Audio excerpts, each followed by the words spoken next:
Muy buenas tardes a todos. ¿Me ven? Yo creo que sí me ven. Perfecto. Muy buenas tardes a todos. Mi nombre es Noemí Flori, directora ejecutiva de Escala Latam. Mis disculpas que en esta ocasión no tengo cámara, pero creo que todos me pueden escuchar en estos momentos.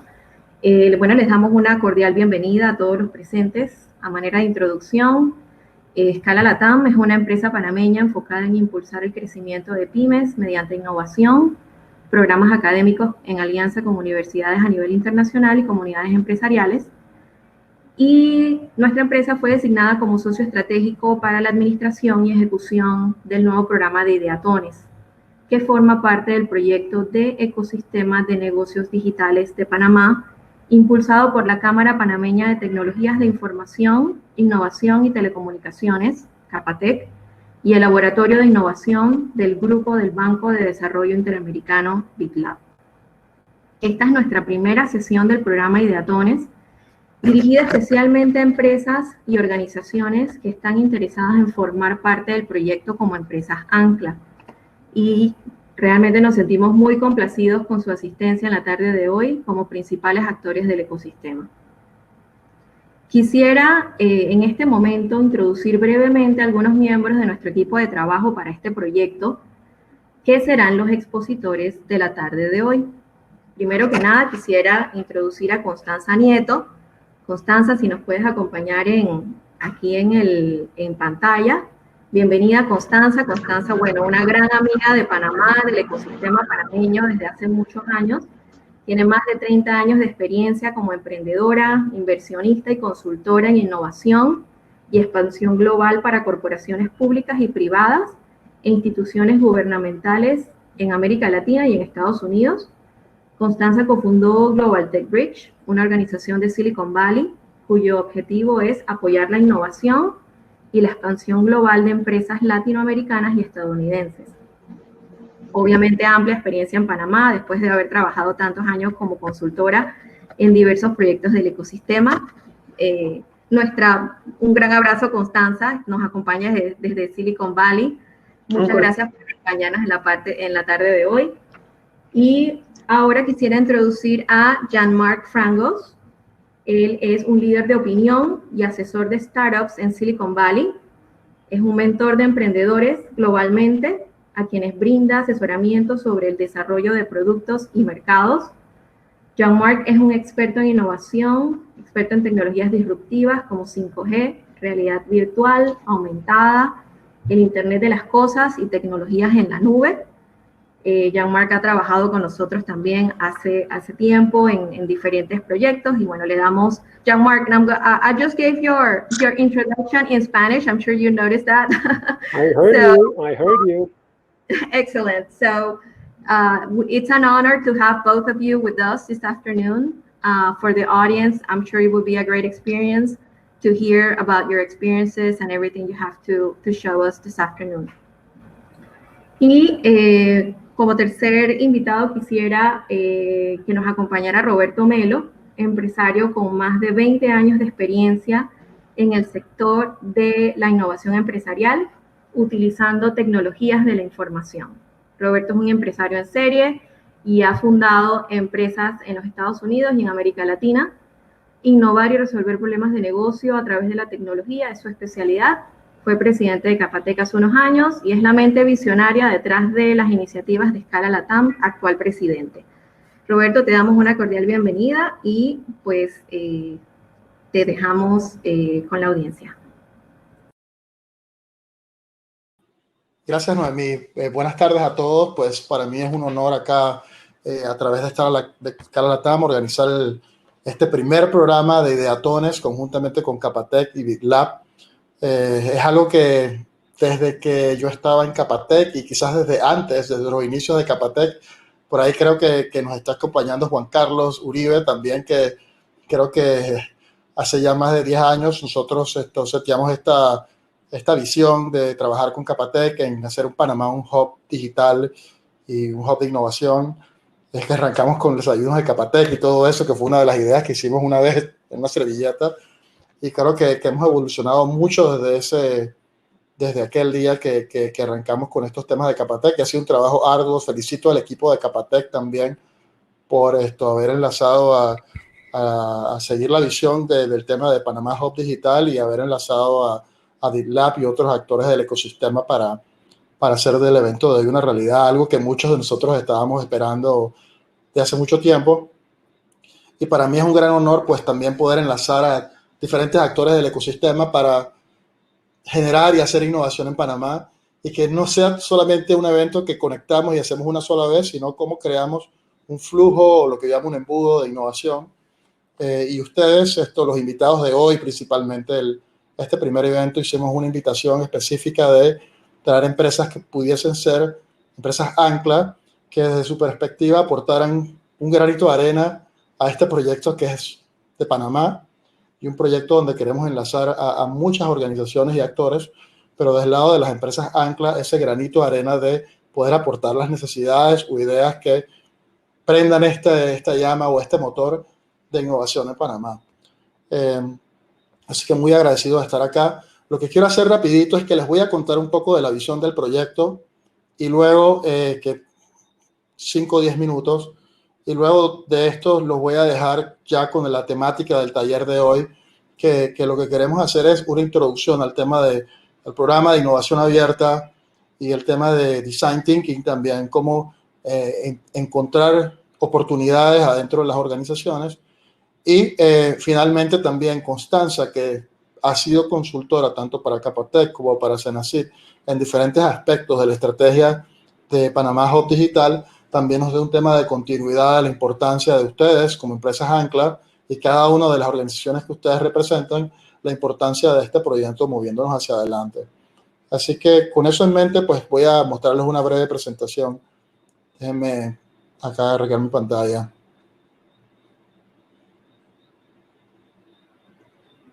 Perfecto. Ok. Primero un poco del background de este proyecto. Pues gracias a una relación entre Capatec y un proyecto que se montó con BitLab a través de fondos del FOMIN, pues hemos logrado arrancar este programa de Ideatones, que la idea es generar innovación abierta y colaboración entre empresas ancla, ustedes, y empresas innovadoras panameñas, para el propósito de comenzar a generar este ecosistema de creadores de innovación en Panamá, y que estos innovadores no estén trabajando en ideas desconectadas de la industria, sino que sean ustedes, los miembros de la industria, que le den una guía a estas empresas innovadoras sobre en dónde hacer esta innovación, en dónde se necesita. Y también enfocado en el tema de que ahora, especialmente dentro de la pandemia, todos hemos visto una aceleración de la forma en que la innovación ha pasado, porque no nos ha quedado de otra, desde el tema de teletrabajo hasta temas de conectividad, y pues en temas interesantes del sector panameño, como en el área de logística, de finanzas, de sector gubernamental y otros sectores que quizás ustedes también nos pueden indicar qué oportunidades nosotros tenemos para generar innovación. Entonces, Scala Latam fue seleccionado a través de una contratación internacional por parte del BID para acompañar a Capatec en este proyecto, y pues yo soy el fundador de Scala Latam, y Scala Latam nace en Panamá, es también una innovación panameña, y nace a raíz de que, desde la perspectiva mía, que he sido emprendedor toda la vida en el área de tecnología, sí he pasado una cantidad de experiencias y dificultades, y Scala Latam nace con la visión de un grupo de empresarios panameños que nos juntamos para el propósito de traer programas de innovación a Panamá y de acortar la velocidad con que las empresas panameñas logren, digamos, innovar y llegar a tener productos que sean viables para comercializar. Y en Scala Latam hemos juntado hasta ahora una serie de componentes. Primero estamos armando entre inversionistas regionales y panameños, y ahorita mismo estamos en más de 5 países donde hemos estado trabajando producto de la pandemia virtualmente desde Panamá, pero en diferentes países de Latinoamérica, armando una red de inversionistas, una red de mentores, una red de expertos, y además también haciendo programas que ayuden a articular ecosistemas. O sea, quizás ustedes nos acompañaron hace un par de semanas en la Semana Global del Emprendimiento. Hicimos el primer Foro Nacional de Emprendimiento para con todos los actores o los principales actores de universidad, Estado y del Consejo Nacional de Emprendimiento Nacional para hablar de temáticas en el área del ecosistema panameño, de políticas públicas para la digitalización. Además de esto, Escala Latam tiene programas de innovación y crecimiento con instituciones internacionales, incluyendo Babson College, Florida State y la Universidad de Syracuse. Y estos programas pues los utilizamos para crear, además de dar educación a los emprendedores en cómo acelerar sus negocios, hacemos programas de aceleración y de escalamiento. Y ahora les voy a contar un poquito de cómo esto funciona. Un poco de la idea que nosotros tenemos. En Panamá siempre nosotros hemos venido a estas reuniones. Es más, con algunos de ustedes me reuní y me dijeron, oye, que es que en Panamá hemos tratado de hacer esto un par de veces y no lo llevamos a ningún lado. Lo que pasa es que algunas veces creo que algunas nos quedamos atascados en quizás hacer algún taller, pero nunca hemos hecho un programa que resulte en apoyo para las empresas en desarrollar estas ideas en productos viables. Así que en esta vuelta vamos a hacer eso. Y lo que queremos combinar es, uno, apoyados a través de la industria, lo que traen ustedes, las empresas ancla a la mesa. Dos, las empresas innovadoras. Vamos a hacer un mapeo de las empresas innovadoras que tenemos en Capatec y en otras componentes de la industria local. Y adicionalmente a esto, si encontramos que algunas de las empresas ancla tengan necesidades que no pueden ser necesariamente resueltas solamente con el equipo local, poder conectar también asesores internacionales y mentores internacionales que apalanquen a estas empresas en ciertas categorías donde ellos necesitan reforzarse. Y finalmente, la otra cosa que sí hemos visto en varios intentos anteriores es estas empresas innovadoras, una vez identifican una oportunidad, necesitan algún tipo de acompañamiento, ya sea a través de un programa de aceleración o un programa de escalamiento. ¿Qué acompañamiento le podemos dar a la empresa para garantizar de que tiene la estructura organizacional correcta, la estructura corporativa y también fondos de inversión para poder desarrollar estas innovaciones?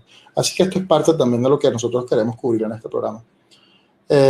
Un poco sobre lo que queremos hacer, nosotros lo llamamos un embudo de innovación abierta para Panamá específicamente, que tiene varias partes. Hoy vamos a estar cubriendo un poco la metodología que tenemos en las ideatones, básicamente donde ustedes nos aportan las ideas y luego traemos a los innovadores y esperamos que en cada convocatoria nosotros poder recibir por lo menos 100 empresas innovadoras para que a través de un proceso de filtrado y un proceso de acompañamiento podamos sacar de esas 10 empresas para acelerar.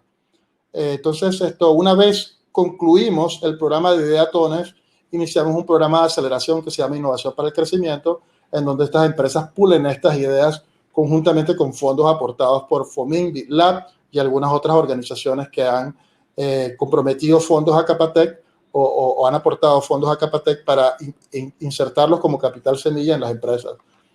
Quiero mencionar también que dentro de la fase de Ideatones, que es lo que estamos arrancando hoy, nosotros esperamos hacer en el año 2021 o concluir en el año 2021 3 rondas de Ideatones, arrancando la primera ronda con el evento de hoy y aproximadamente cada una de estas rondas nos va a tomar como 3 meses.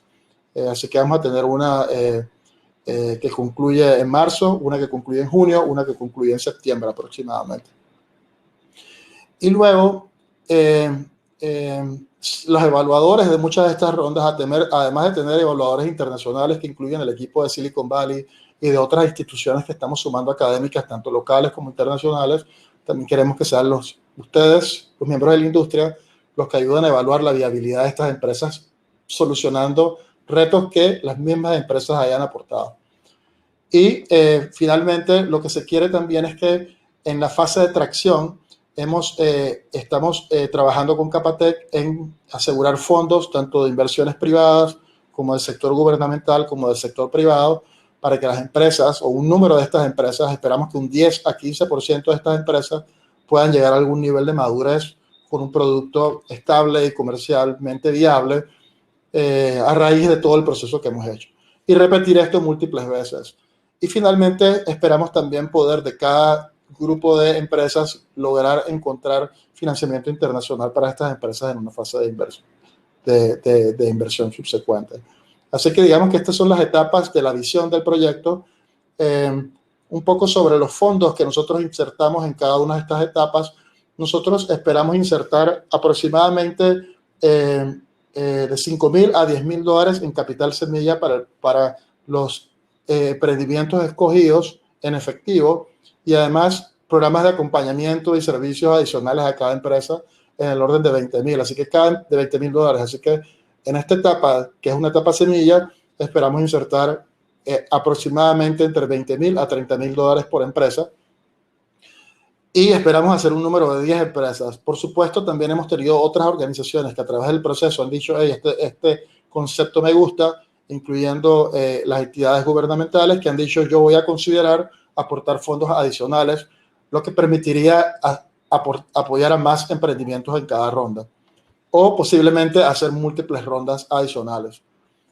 Y también estamos asegurando fondos para que en la etapa de tracción los productos o empresas que tengan un nivel más viable de madurez puedan recibir inversión, ya sea privada o del sector privado o del sector gubernamental, a través de fondos de Senacid, posiblemente, que queremos conectar con los programas de Senacid, para que Senacid pueda seguir su programa de empresa tractora, que básicamente Senacid apoya a una empresa tractora o una empresa innovadora, también con fondos de hasta $250,000 por proyecto.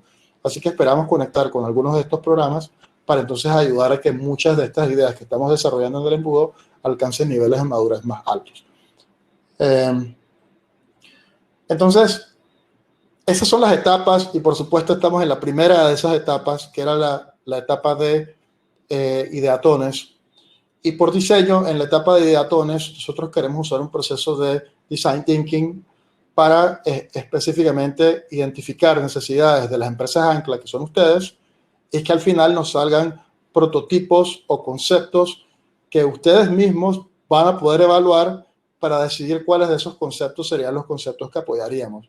Entonces, nosotros en las próximas semanas vamos a estar pasando por un proceso conjuntamente con ustedes de identificar posibles proyectos. Queremos que ustedes nos colaboren para que esos proyectos se pongan sobre la mesa, darle mayor definición, ya sea de las categorías o de las oportunidades o de las necesidades. O sea que nosotros esperamos que en el próximo mes y medio, trabajar con ustedes, las empresas ancla, para entonces traer a sesiones conjuntamente con los innovadores para presentarles esas ideas, y que estas ideas presentadas, los innovadores, ya sea que tengan productos que se adapten a esas ideas, puede ser que algunas de ellas tengan productos desarrollados, o alternativamente también que ellos hagan un pivotaje o cambien su producto o ensamblen nuevos equipos para dar soluciones a los retos que las empresas ancla les den. Y finalmente se espera que a través de un proceso con la Universidad de Syracuse y con consultores internacionales de Silicon Valley y locales, y esperamos también que en el equipo de mentores haya participantes de las empresas ancla, estos empresarios innovadores puedan desarrollar una serie de prototipos de esos retos que nosotros les lanzamos. Y finalmente se va a ensamblar un equipo evaluador que en algunos casos, dependiendo de las categorías, va a estar compuestos de evaluadores de las diferentes empresas ancla, ustedes, para escoger quiénes son los más viables de las soluciones presentadas y pasarlos a la siguiente etapa de apoyo con capital semilla. Y así, pues, seguir el proceso y repetirlo varias veces. Entonces, ¿cuál es el rol de las empresas ancla? Lo que nosotros necesitamos de ustedes, digamos, en esta etapa del proyecto, lo que se necesita de las empresas ancla y las organizaciones que ustedes representan es trabajar con nuestro equipo a través de los talleres, formularios y entrevistas que vamos a hacer para identificar sus requerimientos, necesidades y oportunidades de innovación, para ver si estos equipos innovadores pueden darle soluciones creativas a esos retos. Adicionalmente también queremos que algunos de ustedes nos den algo de su tiempo, aunque sea un tiempo pequeño, para adoptar alguno de los equipos y darles alguna asesoría de la industria con respecto a los prototipos que están desarrollando. Y finalmente, pues, tiempo para evaluar. Algunos de ustedes serían seleccionados como parte del equipo evaluador, y eso los vamos a estar revisando a través de las próximas entrevistas en las próximas semanas. evaluar la viabilidad de las propuestas presentadas para entonces darles el capital semilla. Entonces, un poco de las fechas de este Ideatón, pues hoy estamos acá arrancando un poco con el taller introductorio, para que conozcan al equipo preliminar consultor, porque tenemos otros equipos también de la Universidad de Syracuse y otros consultores de la Universidad de Syracuse, pero el equipo consultor preliminar en los temas de Design Thinking y Open Innovation de Silicon Valley. Y luego con el equipo y a través de la participación de ustedes hoy, darle seguimiento. Algunos de ustedes los vamos a llamar para hacer entrevistas 1 a 1 virtuales, hablar un poco de la metodología, y nosotros esperamos entonces entre el 14 y el 15 hacer unos talleres para identificar categorías de necesidades, temas específicos que son de interés, y organizar esos temas en categorías que pueden ser entonces presentados a los innovadores en lo que llamamos un taller de ideación y de matchmaking. Ideación desde el punto de vista de que aquí están los retos, y matchmaking también en las capacidades que estas empresas tengan. Por supuesto, nosotros entre esa fecha, hoy y esa fecha, vamos a estar haciendo un mapeo de las empresas innovadoras y también algunos hitos importantes, convocando mentores, no solamente de la industria, pero también mentores que sean expertos en temáticas diversas, desde finanzas, negocios, mercadeo. Algunos de estos mentores también están siendo aportados por diferentes gremios. Hoy tenemos, además de las empresas Ancla, varios de los gremios representados: COEL, CONEP, Superintendencia Bancaria. Entonces, la idea de los gremios es que aporten y convoquen recursos de sus gremios para que nos apoyen en los roles de mentoría y también en los roles de la industria.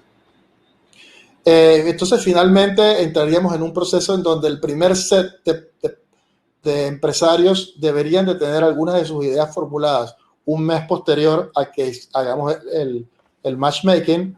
O sea que para finales de febrero estaremos entonces los innovadores haciendo una primera ronda para seleccionar un grupo quizás de 20 o 25 del grupo preliminar y hacerles un acompañamiento para refinar sus presentaciones y sus prototipos. Y entonces a finales de marzo pasar por una ronda en donde ellos presenten sus ideas ya refinadas ante un panel o un comité de evaluadores. Y en este proceso también pues vamos a tener varias rondas con las empresas innovadoras en donde se les va a dar un acompañamiento con un programa de formulación de ideas desde el punto de vista de cómo hacer tecnologías de plataforma, utilizar la nube, aplicaciones móviles, prototipaje.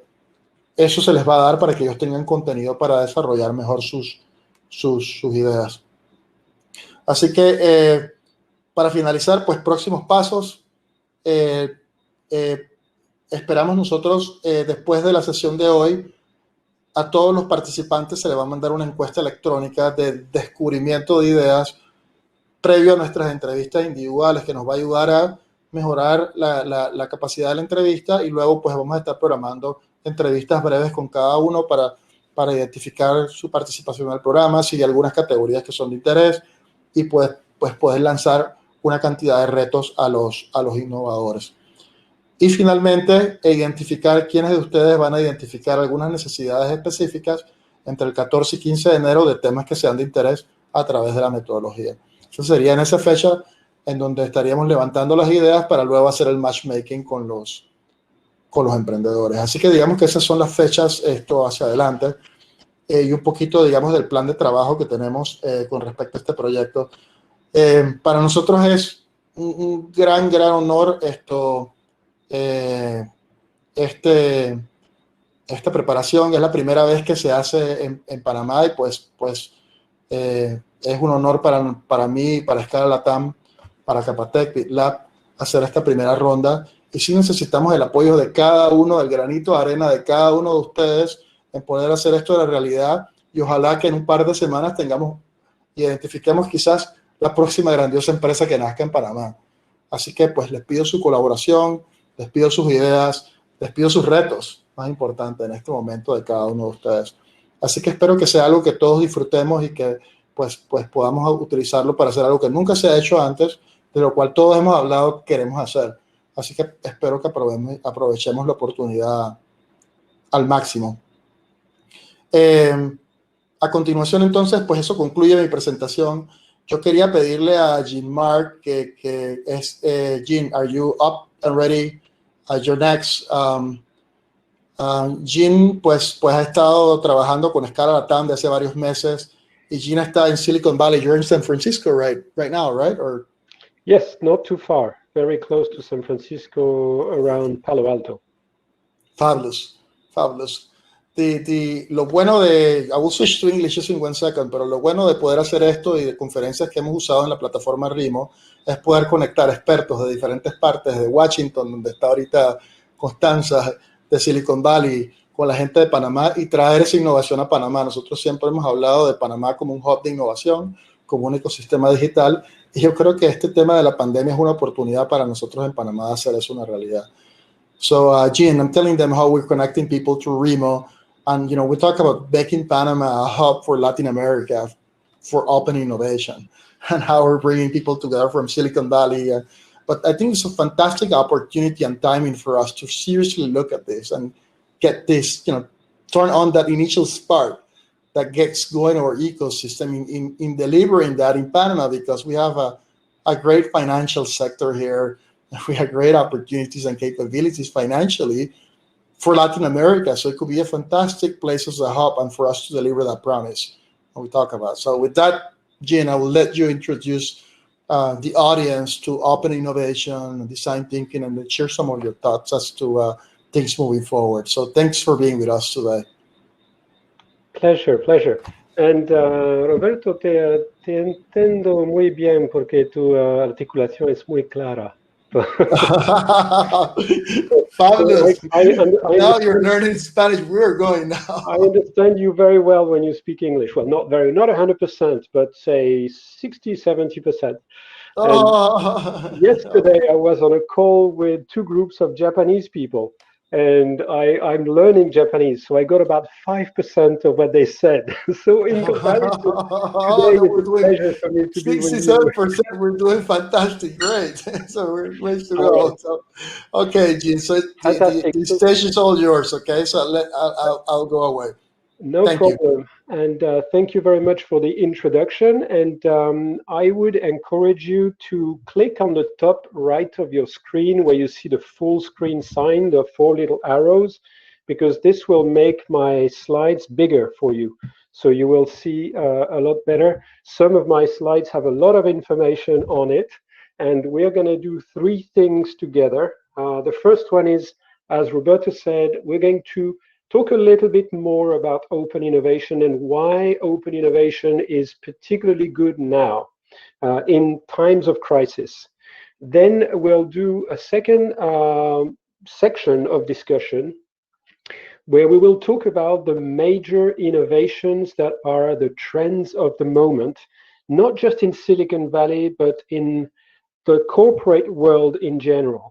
Corporations are transforming, as you know, digital transformation, and there's a lot of trends inside this digital transformation. We're going to talk about that, and this will serve us a little bit in the process that Roberto explained to identify which areas are really important for you as a large corporate ready to consume that open innovation. And thirdly, what we will do also is talk a little bit more about design thinking. And I will give you a couple of examples of how we can actually do design thinking even now during the pandemic. So these will be the 3 things we'll do. We'll have a break in the middle. So let me start right away with open innovation. And I will reintroduce myself, even though Noemi did a very good job at explaining where I come from. I just want to point out 4 phases of my career. And I'm in the 4th phase of my career at the moment. But I started my career in Europe. I will not tell you which year, because you will think I'm a little old if I tell you which year, but no, it's a while back. I started in Europe, in Paris, and I started working for an avionics company called McDonnell Douglas. And McDonnell Douglas had an information systems division, which had been spun out of the avionics company, and they were selling telecommunications to a lot of corporate customers. In fact, I'm a telecommunications engineer myself by training, so that's the reason why I started my career in telecommunications. And British Telecom acquired this company, and I was acquired as part of this acquisition that took place. And it was a little bit interesting for a French guy to work for a British company, but it turned out to be a good system for me. So the second phase that you see here is that I after a number of years in Europe, I moved to the US to create a corporate venture capital, CVC, corporate venture capital fund, which invests in startup. And I was investing the money of BT. $250 million was the size of our fund. And I did this with existing venture capital companies here in Silicon Valley. I moved to Palo Alto, where I am today, from where I'm speaking to you. And the companies with which I did this were Sequoia and Hembrick and Quist, which are some of the institutional, traditional VCs of the Valley. In the next phase of my career, I shifted away from doing just investments to doing open innovation. And we're going to talk a little bit more about what that really means in a minute. But at the same time, the company actually acquired another company called Everything Everywhere, EE. That's the logo that you see on this slide.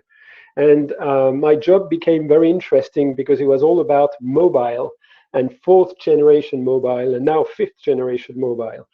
And I ran a number of incubators as well, including with a company called Tech Hub in London, which is hosting the Google incubator in London.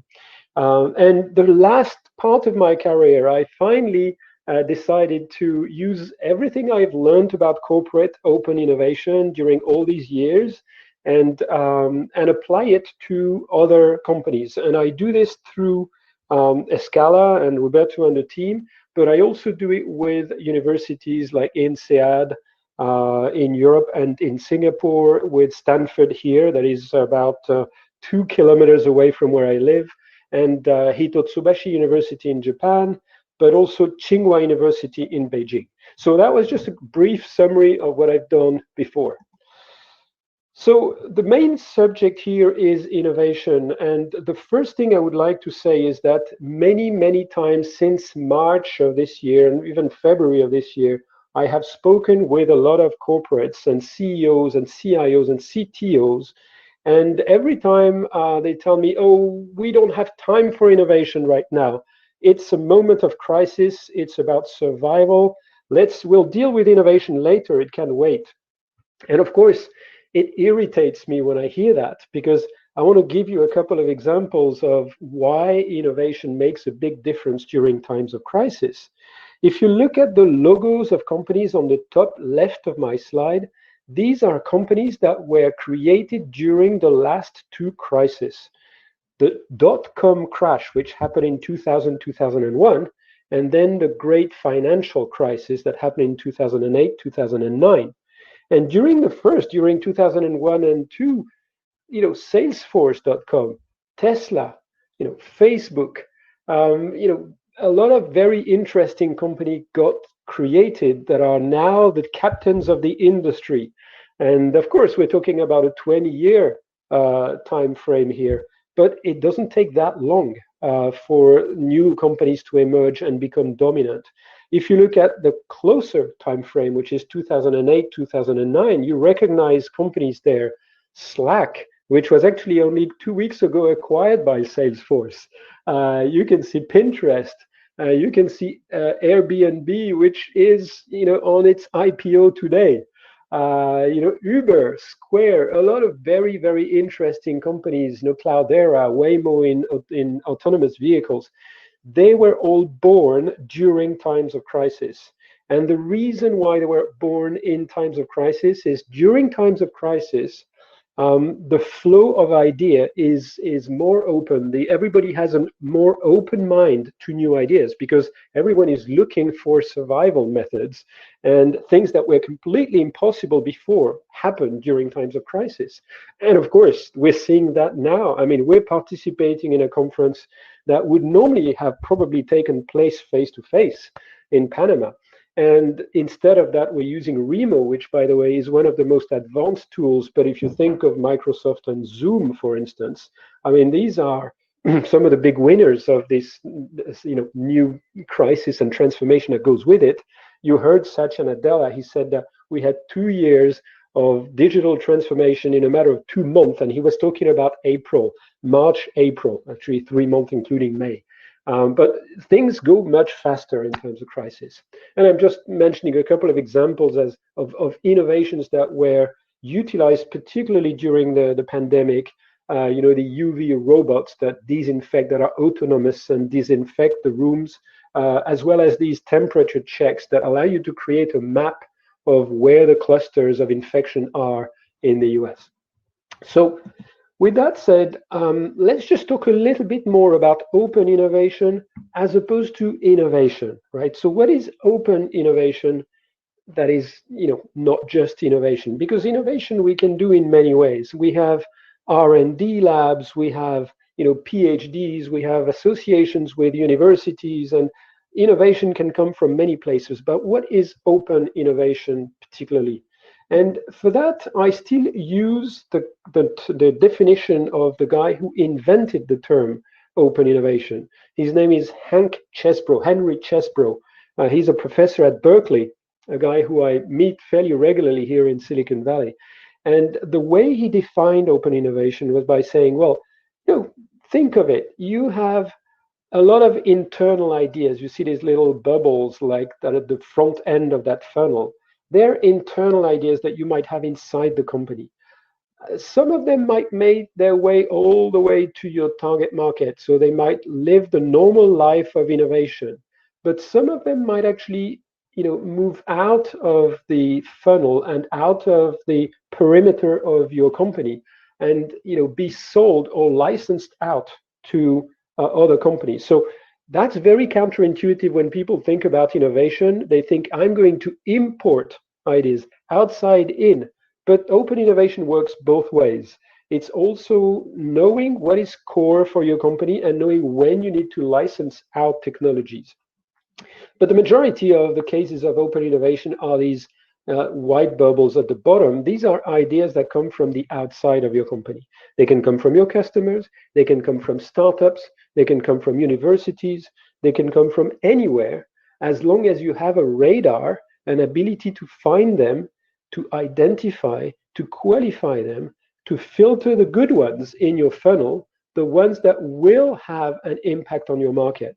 That's what we're talking about here. We're talking about the ability, your muscle, the new muscle, or for some of you it's not new, but the improved muscle of identifying these external ideas, making them work to have a bigger impact on your market. And this is something that many companies have been doing for a number of years, but this is something that the program that we're on today is looking to further improve your capability, your capacity to do that business as usual, not only once in a while because there's a program that does it. We want you to be able to do that regularly because we think this is the best way for you and sometimes the most frugal way, the least expensive way for you to get access to innovation. Examples of open innovation. So, of course, many people think first of creating a corporate venture fund to invest in startups, and that's a possibility. Investing in startups sometimes is a good idea, sometimes it's not a good idea. It's not always the right thing to do because equity and capital outlays, sometimes they're actually not constructive for startups. They might be useful, but I have myself invested in a lot of startups during my corporate venture capital CVC years. But I can say, before you do that, before you create a corporate venture fund, you have to think about what are the other ways of participating in an open innovation. Another way is to have a scouting team to detect those unique technologies. And what we're going to do during this program is we are going to act a little bit like your scouting team. We're going to prime the pump and bring to you some startups that are specifically around the areas that you are looking for to increase your innovation funnel. Another way, as I was mentioning earlier, is to use a licensing team to either acquire patents from other companies or to commercialize your own patents, your own intellectual property. So that's another way of participating in open innovation. And finally, you can also have an incubator or a venturing team that is inside your company that takes some of these outside ideas or even create something completely new, but not in the way you would create it with an R&D lab, in a way that is much more collaborative and open to the outside world, open to entrepreneurs that would want to participate in creating a project with you, or open to startups. But it happens with a lot more of your own oil and your own muscle when you do it as an incubation project. So what this is not about, and I like this particular cartoon here because it says, I'll give you a second to read it. It says what we all think and what we all know. A large company is not in a position to work exactly like a startup. And a large company should not try and work like a 20-person company. It can be chaos very quickly. It can ruin the efforts of a large company to try and imitate what startups do. But instead of imitating what startups do, it's very interesting for large companies to work with startups, to leverage their innovation and their entrepreneurship spirit. That is possible, but it requires a process. It requires this funnel, this ability to have a radar to find the good ones and to qualify the good ones. So open innovation is a surprise pandemic winner, I call it. And there's many, many reasons why open innovation, instead of going down in times of crisis, is actually picking up momentum everywhere. And the first reason is that all of a sudden, because everyone is doing Zoom all day long, you don't have to travel to meet the entrepreneurs or the startups. They appear in front of you by magic. So, I take my example. I'm part of multiple schmooze groups. I was mentioning earlier that I was speaking to 2 different companies in Japanese yesterday. Well, these were 2 startups, right? So it was very interesting for me to be able to interact with startups that I would never have found before, because it would have forced me to travel to Japan to do that. And this is just too much trouble to meet 2 companies. So all of a sudden, it opens a lot of possibilities. Every Friday, I am part of a group of investors and corporate innovation teams that review a number of startups. And I did this before, and it was a face-to-face meeting, and we had about between 10 and 20 startups that show up every Friday. And honestly, they were mostly startups from Silicon Valley, because this is where I live, and this was a physical meeting. Now, since March, we've moved the meeting online. We have startups coming from the world over, including a number of South American startups, but also startups from Asia, startups from Europe, from Eastern Europe, and even from Africa. So it opens the net much wider. The other thing is, it also allows you to have more collaboration with your customers when it comes to innovation.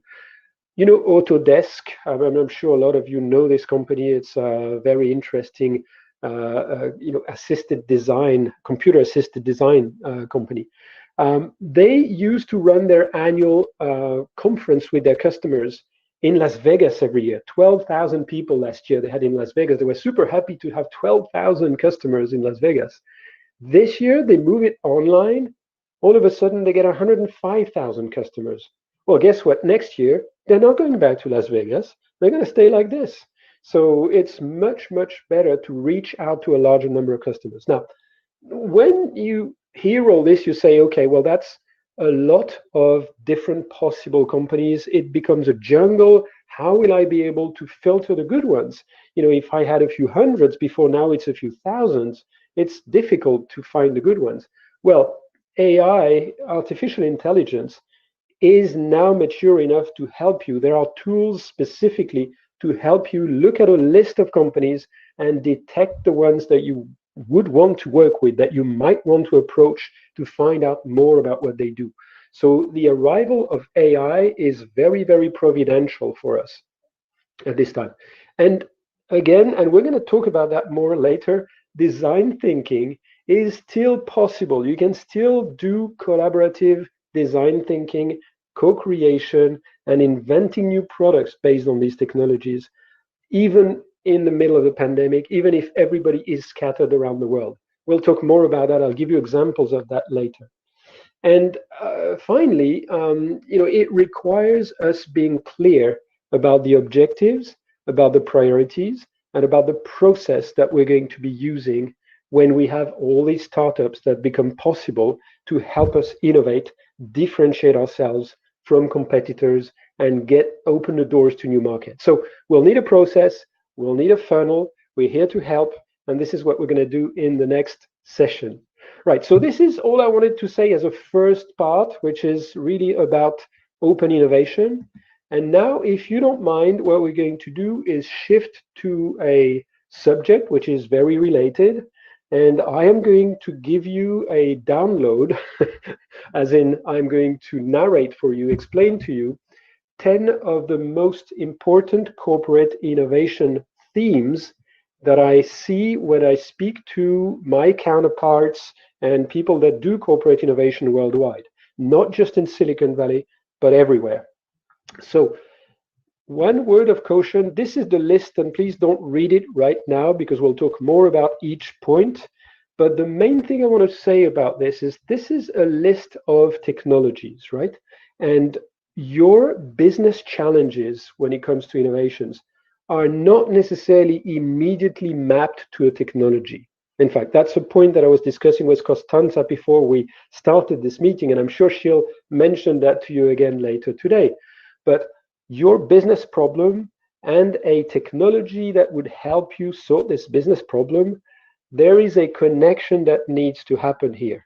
And we will do that when we do the interviews, the individual interviews that Roberto mentioned that we will do during the month of January. So please bear with me and look at this list with me. I'm going to talk you through 10 of the most important changes that are taking place. And this will just help us get our mind around what we might need from an innovation program.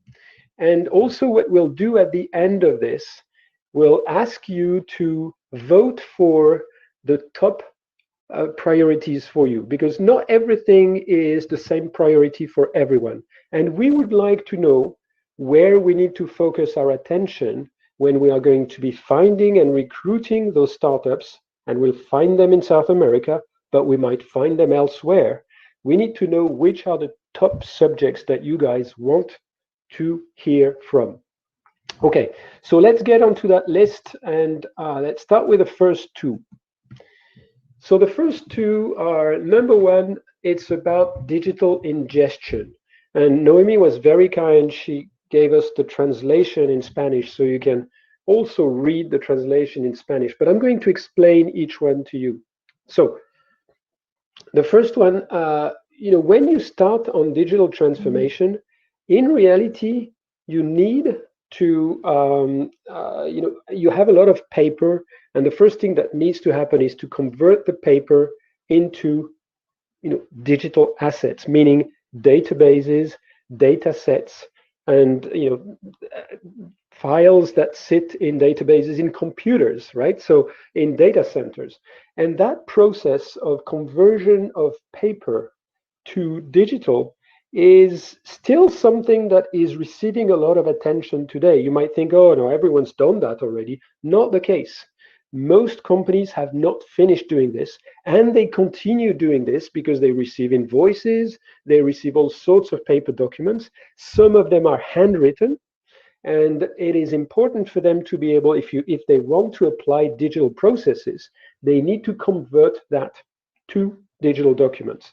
And there are companies that do that very well. And they use something called optical character recognition, OCR, which is something that was invented a long time ago, but now OCR is receiving the help of artificial intelligence. So when it's not very clear what a character looks like, because it's a handwritten character and it was written very fast, artificial intelligence helps increase the accuracy of the optical character recognition. And then once you have converted all these documents in digital, then you move to another phase of the cycle, which is called RPA, robotic process automation.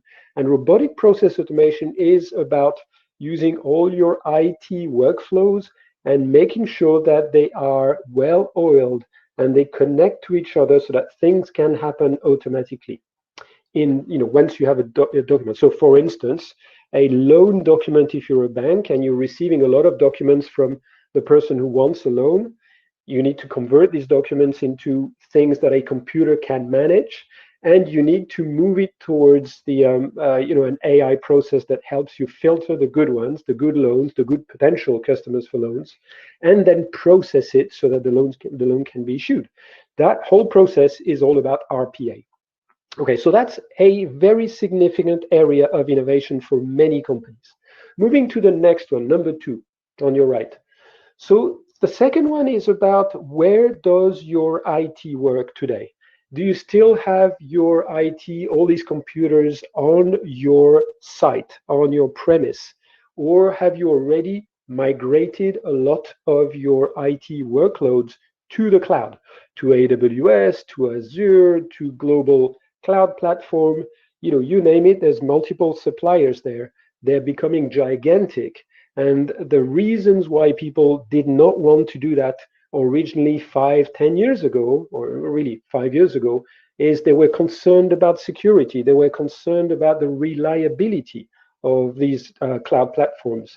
But today, you have to be recognizant of the fact that these guys have more resource to maintain their cloud platforms than any of us individually, even very large corporates. We don't have enough resource to give it the same attention as they do. So they are non-stop, and they have some of the best security and cyber protections possible on the planet. So a lot of people have started migrating their IT workflows to the cloud. However, it's not as simple as it seems, because some of these applications are very difficult to move. They use a lot of data that you don't want to move because the data is very sensitive. It can be customer data. You don't want to lose it. You don't want it to be hacked. So there's a lot of complexity behind this process, but there are also a lot of innovative companies that help move your workloads to the cloud and benefit from the fact that you have the scale of the cloud to work your IT. So that's a second subject which is very, very high on the list of companies that are going through digital transformation. Next 2 subjects. So, it's all good to have transferred your applications to the cloud. You also want, from a user perspective, whether it's your customers or your employees, you want them to have access to the best possible type of application interface. Yeah, you don't want your application to look like it's a form from the 1980s.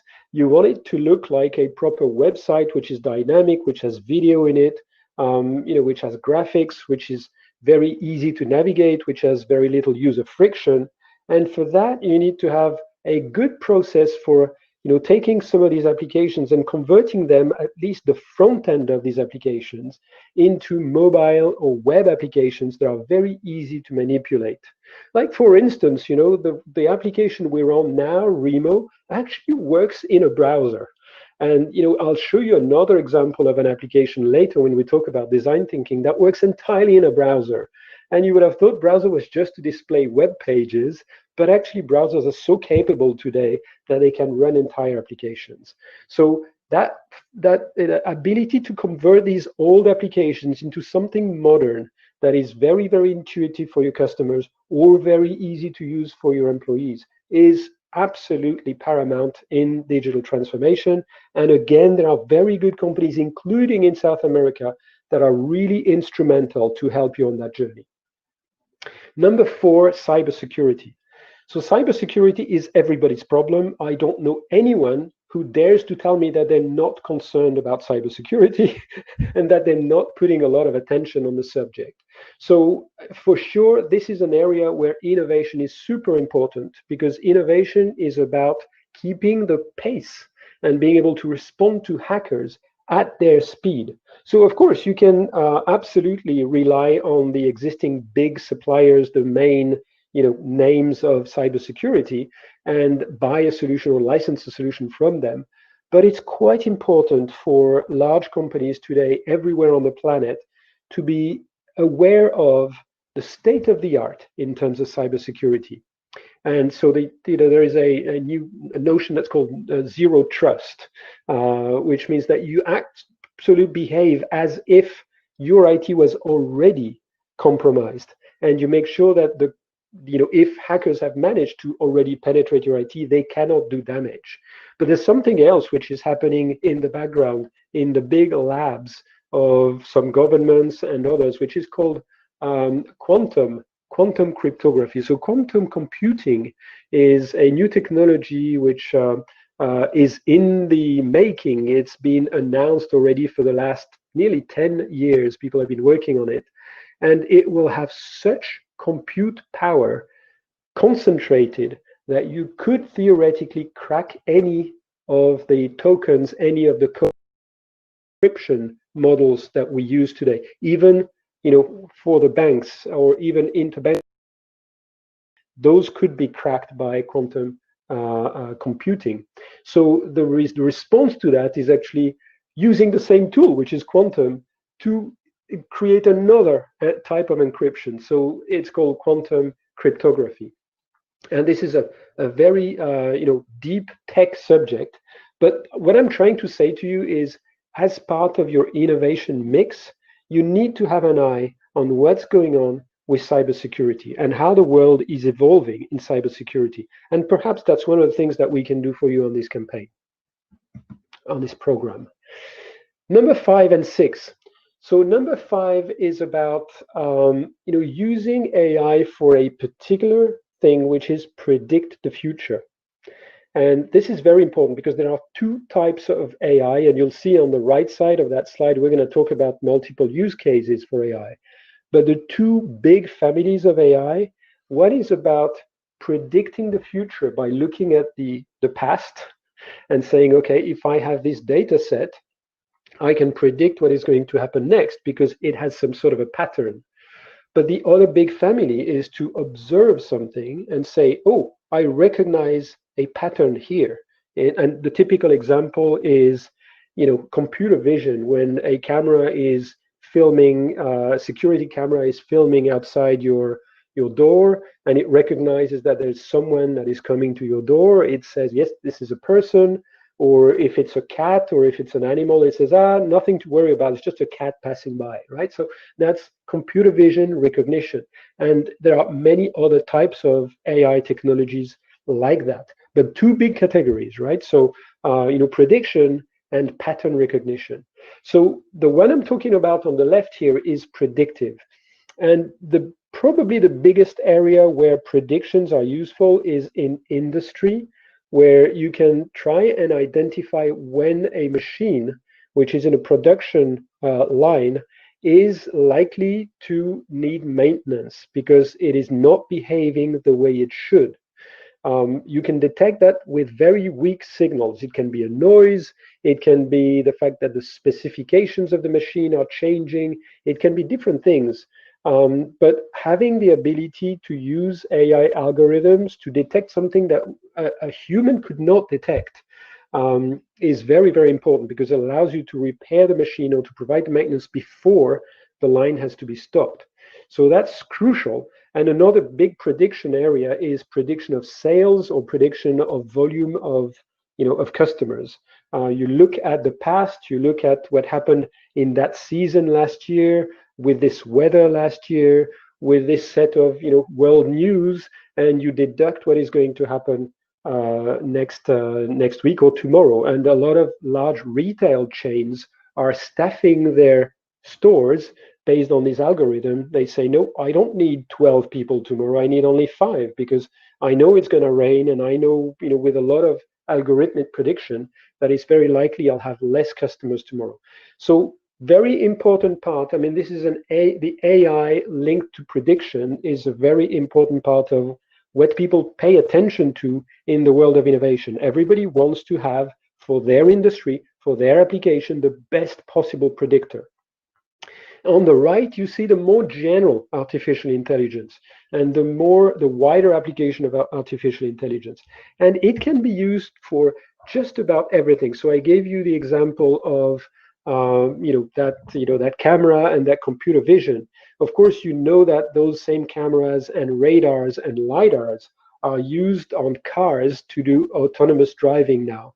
But you can also use the same sort of pattern recognition to identify words in a sentence and to do natural language processing. And that is very, very used, for instance, in call centers. So in call centers, instead of speaking to a real person, you're speaking to a robot. And some of these robots are so good that you cannot tell the difference between a human and a robot.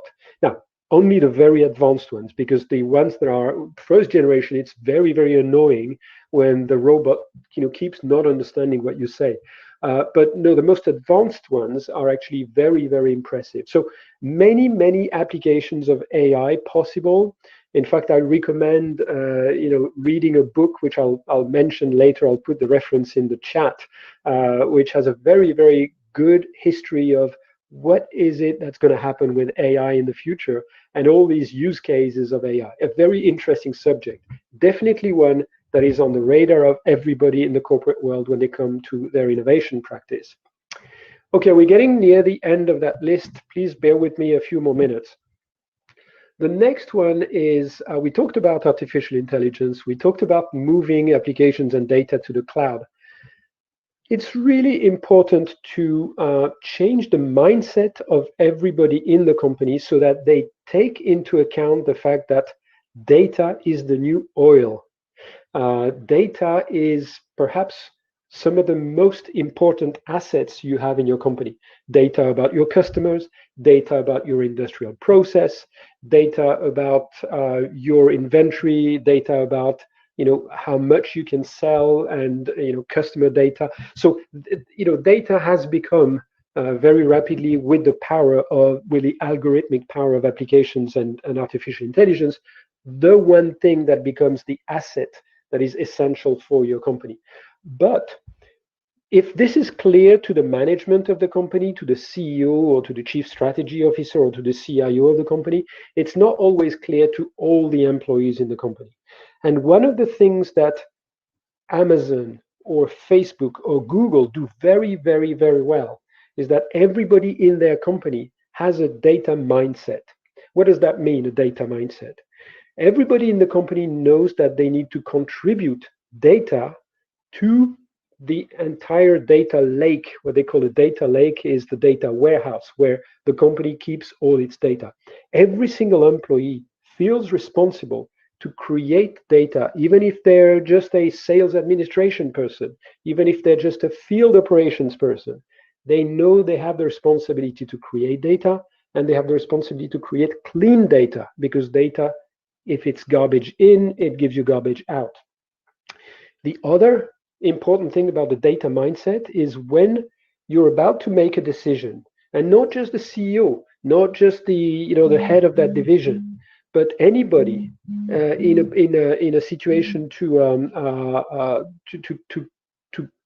create a new product or to make a decision about a new process needs to use data, and they need to know what data is accessible, available in the company's coffers, in the company data lake, and they need to be able to use the right intelligence or artificial intelligence to help them make that decision. That's the data mindset that the new guys are very good at. And there is a whole idea about how you convert your company, your employees, and your mindset of the company in order to take advantage of data. So that's a very important part of innovation for large corporates. Finishing with the last three. 5G, the 5th generation mobile network. You've heard all about 4G, and maybe you'll think, okay, well, it's not immediately, we have time to get 5G, but 5G is coming very fast. And as far as your innovation efforts are concerned, you need to understand why 5G is going to be important for you. What is it going to change for the way you work in your company, with your customers, or with your suppliers, or with your employees, or with your investors? 5G is going to change a lot of things. And the main reason it's going to change a lot of things is not just because it's going to be more bandwidth for your smartphone. It's also because it will enable applications that were not possible before. I'll give you one example. And that example we're going to see in a minute, because it's my point number 9. That example is virtual reality or augmented reality. So, classic example, I go to an Audi, the car manufacturer, Audi car manufacturing, I go to a dealership. And if I have my phone with me and the Audi I'm interested in doesn't exist in the showcase, in the showroom, with the right equipment, I can use my phone and look at the Audi that is there, if it's the right model but not the right equipment, and I can see with my phone the additional equipment that that Audi could have. That's just an example. I'm sure you're also familiar with the example of IKEA. You go shopping at IKEA, or you look at the catalog, which used to be a paper catalog, which of course now is online, and you find something, a piece of furniture that would be super nice for your house. But now with your smartphone, what you can do is you can look at your room and you can say, yep, I can see it fit in my room, and you can move it around and you can see the dimensions that fit exactly, even the shadow that it would cast in your room.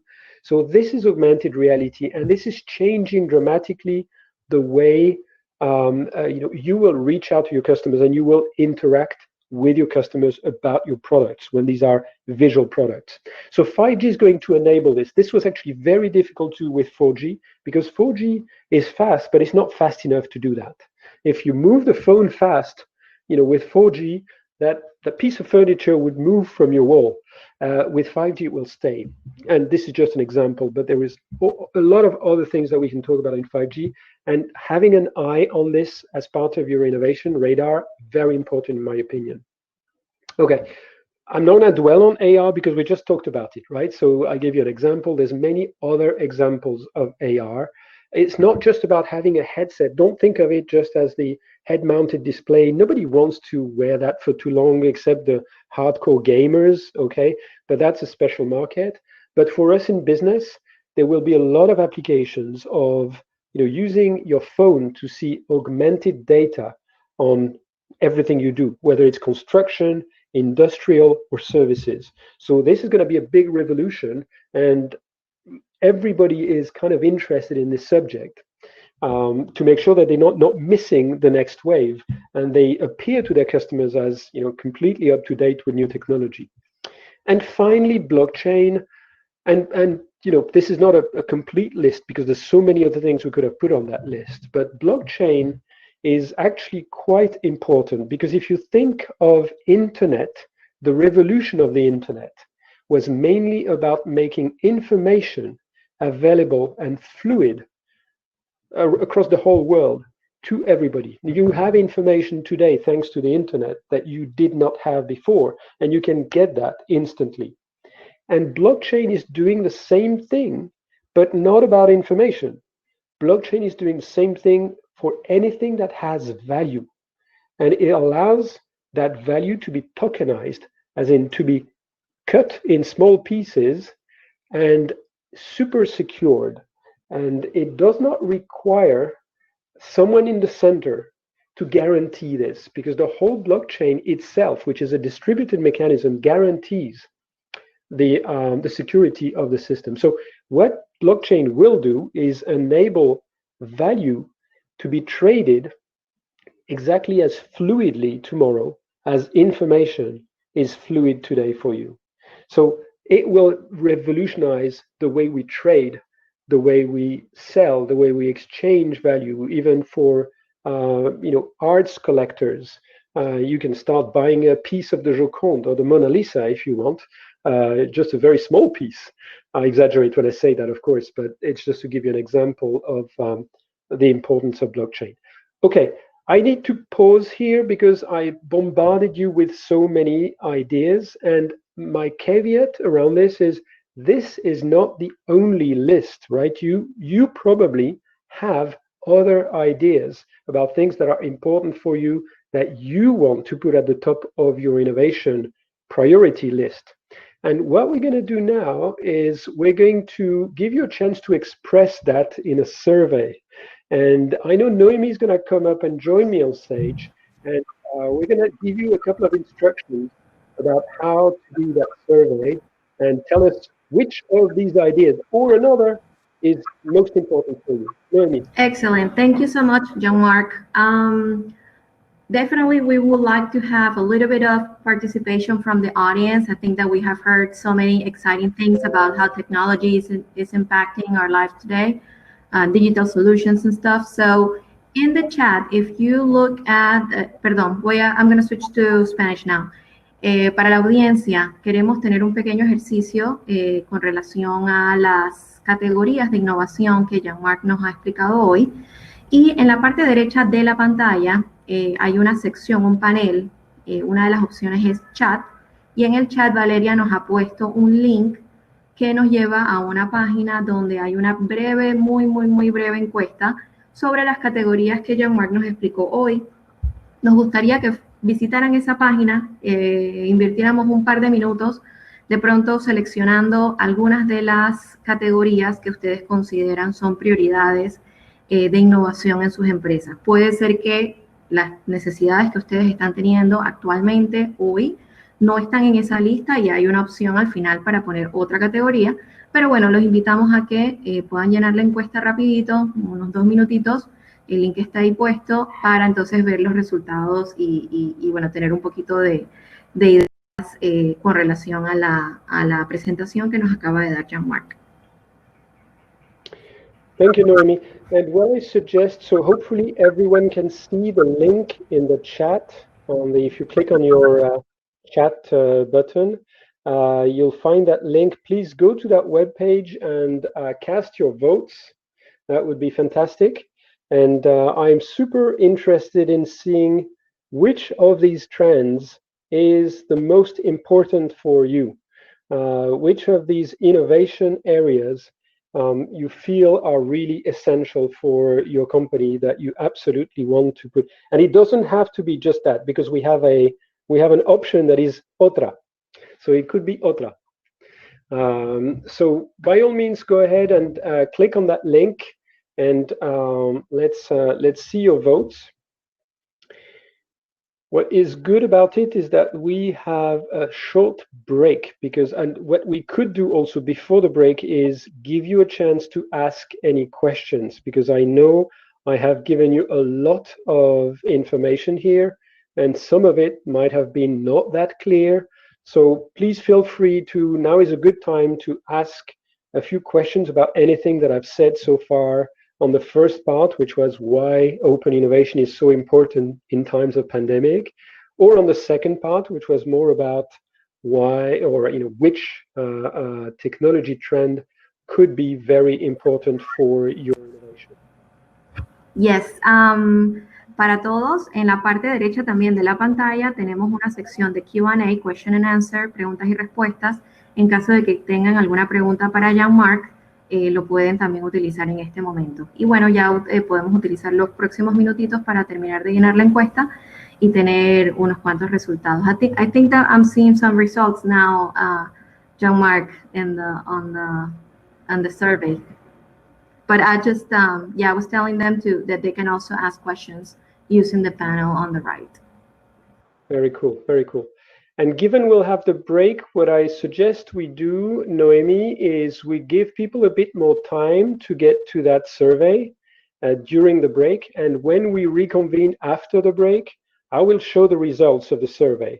So that gives people a few more minutes to cast their vote. I think that's an excellent idea. We will go on a break now. That means that vamos a ir a un pequeño receso vamos a pasar nuevamente a las mesas.